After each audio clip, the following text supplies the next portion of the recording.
এখন মাত্র 9:30 বাজে, তাতে দেখেন কত সূর্য এবং কত তাপ, একদম পুইরা ছারকার হয়ে যাইতে হয় বাইরে কাম করতে আইলে। আমার তো অবস্থা খারাপ, আমি তো চশমা লাগাইয়া মাথায় ঘুমটা দিয়ে আইছি। এই যে দেখেন কাম করতেছে মা আর পুতে, দেখেন সবাই কত মজা করে এরা কাম করতেছে, গ্রামের পোলা।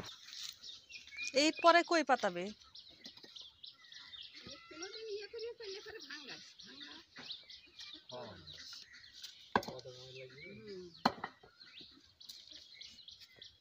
এগুলো কোন জায়গা ছিল দেওয়াই যে দেখা যাইতেছে?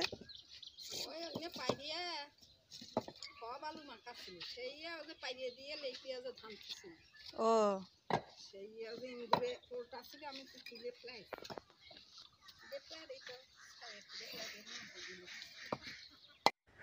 আমার বিয়ে যখন হয়েছে তখন আমরা দুজনে মিলে ঢাকায় থাকতেছি, আর এখন আমার বাবুটা 2 মাসের।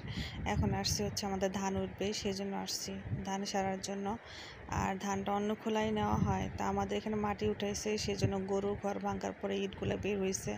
বের হওয়ার পরে ইটগুলা গুছায় তারপরে রাখতেছে এক জায়গায়। তা বললো যে ছেলে তুই আয় একটু ইটগুলা গুছায় দে, কারণ মাটিগুলো আরও ছড়ানো হবে, বিছানো হবে। আমার শাশুড়ি এখানে মাটির চুলা বানাইছে, অনেক সুন্দর। দেখেন উনি বাইরে রান্না করতে সবচেয়ে বেশি ভালোবাসে, কারণ আমি গ্যাসে রান্না করি বাড়ির ভিতরে। গরু গোয়ালে জায়গা দিবে না, এই যে তাহলে এদিক দিয়ে মাটি আনলো না আরো।